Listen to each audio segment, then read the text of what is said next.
Hey, thanks for coming back to the channel. It has been an absolutely ridiculous week. Apparently, the video last Friday about the inauguration was what everybody wanted to see. Thanks so much to everybody for liking it, subscribing especially. We were right around 500 subscribers last week. Now we're close to 900. So welcome to everybody who subscribed.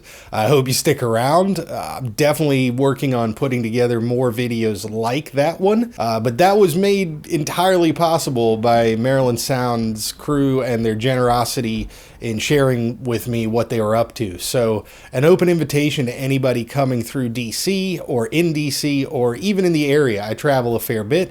If you've got a tour, a sound system, an installed system, a broadcast facility, a recording studio, anything audio related that you want to come on the channel and share, give me a shout over email and let's set that up. I'd love to do more of that. It's obviously what everybody wants to see.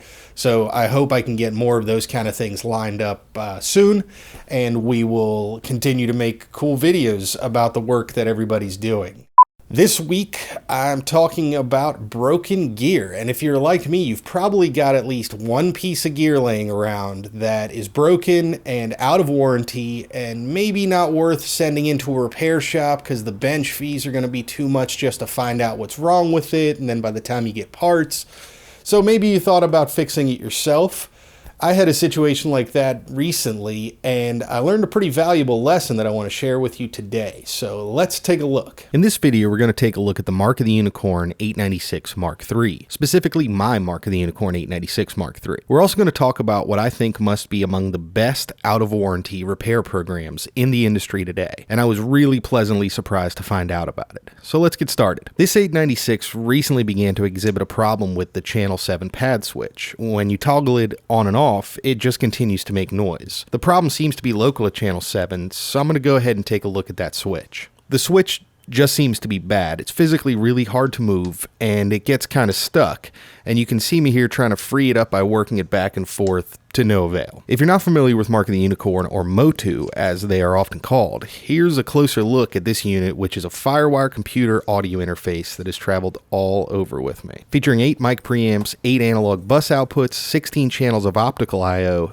AES, SPDIF, 2 headphone buses, and a few other handy features, these pack a lot into a very lightweight 2-rack space unit. I've owned quite a few of their products over the years, including 3 other slightly older 896 HD Firewire units, along with the 2408 Mark II and Mark III model PCI-based interfaces. I've always found Mark the Unicorn to be a good balance between quality and value for the money.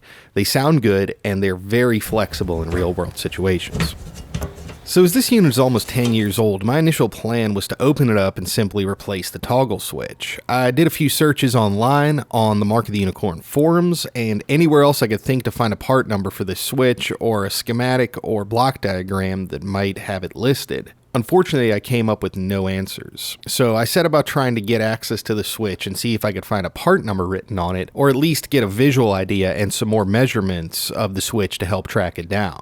With the top and sides easily removed, the next logical step was to try to remove the bottom of the chassis and get access to the bottom of the main board. You can see here where that toggle switch is, and I'm thinking if we can pull the main board out, we might have a part number on the bottom of that actual switch. Either way, we've got to get access to it, so the bottom has to come off and the other boards have to come out. So as you watch me work my way through getting this unit disassembled, I'll go ahead and spoil the surprise and let you know that I did not find a part number. There simply wasn't one anywhere on the switch that I could see. So at this point, before getting the soldering iron out to remove the switch and really get a good look at it from all sides, I thought I might try emailing MOTU's service department to see if they could give me a part number or maybe even sell me a spare switch directly. I got a very pleasant email back the same day from Brendan at MOTU saying no, they don't have a part number, but if I'd like to send it in, it would be a $99 fee for replacement. So I emailed back again and said, hey, I appreciate it, but it's just a toggle switch, you know, I can solder a toggle switch. I don't really want to pay $99 just for that, you know, plus shipping. And I get another email back almost right away saying, no, send it in, and when it arrives in our warehouse, we'll charge your credit card $99 and ship you back a refurbished unit. Don't worry, it will be fine. One quick phone call later to Brendan to set up the return authorization, and I immediately set about putting the unit back together and getting it boxed up for shipping. I even went to the trouble to email him again, just to make sure that since I had opened the unit and poked around a bit inside, that they'd still take it and it would still be eligible for a return. He quickly assured me that as long as I had not modified the unit in any way, I was good to go, so thankfully I hadn't soldered anything yet. I'm packing up the 896 here. I just got my RMA number from Brendan over at Mark of the Unicorn, and this little guy's going out FedEx tomorrow. So I've had this for a long time. It's a 10-year-old unit, and I hope it has a good rest of its life. It's been on a lot of cool shows and trips with me. It's all set to go off to FedEx. So I sent the unit off, and it took about a day and a half to get from DC up to Boston, and I saw on my FedEx account when it got signed in at Mark the Unicorn, then I saw them charge my credit card the $100 or the $99, and immediately I got a tracking number with the return unit coming back to me, and here it is. They use a cool 896 box turned inside out. Slightly different packaging than I had in the last one I bought, but very, very nice, and here we are turning the new one on. It looks pretty much brand new. It looks kind of like a B stock or demo model, couple of scuffs, but other than that, it's a heck of a lot cleaner than the one I had before, and it functions beautifully.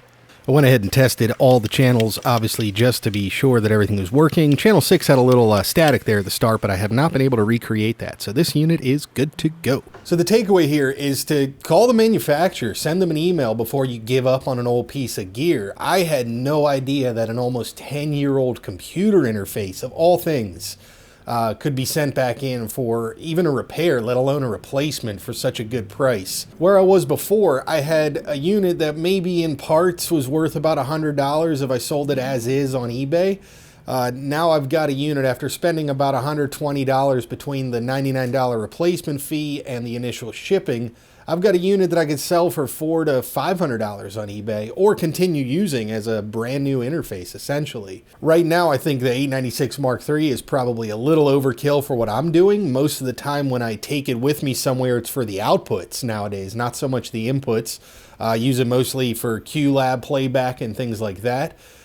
So I'm thinking about picking up one of the AVB ultralight network units, which is just a little bit more portable, but now I have that option. I've got value back in my 896 Mark III, and if I want to keep using it, it works. If I want to replace it with a newer, smaller unit, I've got the money in it now that I can sell it and do that. So that's what I wanted to share. I had kind of given up on this unit. I was going to try to fix it myself. I should have started out by emailing MOTU first. I think it's a really valuable lesson. I can't tell you how many pieces of gear I've sold over the years on eBay as is. Obviously, they're well out of warranty, but I just assumed that they wouldn't be supported by the manufacturer because of their age. So definitely make sure to check if you've got any broken gear laying around. You might be able to get a really good deal on getting it fixed or replaced. So right now I've got my 896 back on my desk here, and I'm working it, integrating it back into my workflow now that it's working again, and I can't tell you how nice it is just to have a real headphone amp. I'm really happy I spent the money on it. You've actually been listening to both the 896 and the Tascam DR70D in this video so far. Anytime I've been talking to the camera, I've got a ES935 shotgun mic just below me here going to the Tascam unit to record these, and anytime I'm talking off camera, it's been an identical ES935 on the desk plugged in through the 896. So you can go back and forth and hear if there's any noticeable difference there in the quality. I've just been really enjoying the 896 and the workflow of having that connected and being able to record right into Premiere with a quality headphone amp and not having to constantly switch back so I'm not looping and hearing the wrong thing and all that nonsense. It's really nice to have a proper interface for video editing again.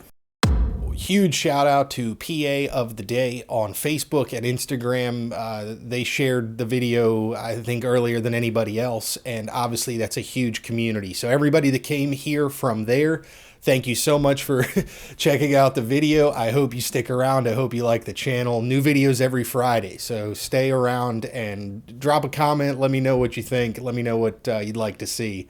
It's the audience basically doubled in size, so I definitely want to say welcome and thanks for giving us a chance. Also want to say thanks again to Maryland Sound for sharing the video also, and all the nice comments and messages I've had from them in the last week. It's really great to see that they and the crew seem to all enjoy the video. And that's the most important thing. It's their work. It's not mine, and I'm glad I did it justice, and they enjoyed watching the video too. That's really important. A huge shout out to Lydon Thorpe up at the Ontario Institute of Recording Technology for supporting the channel on Patreon. That helps immensely, and I can't thank you enough for being so generous in supporting the channel. And to everybody else who shared videos, liked, subscribed, and left comments in the last few days, and to everybody who followed the Amazon affiliate links below, you are awesome. The more that happens, the more I can spend time putting out content and sharing it with you. So thank you so much for helping me do that. And shoot me an email if you've got a sound system or a gig that you want to come on the channel and tell us all about. Let me know. Let's get in touch and let's make that happen. Thanks again. See you next week.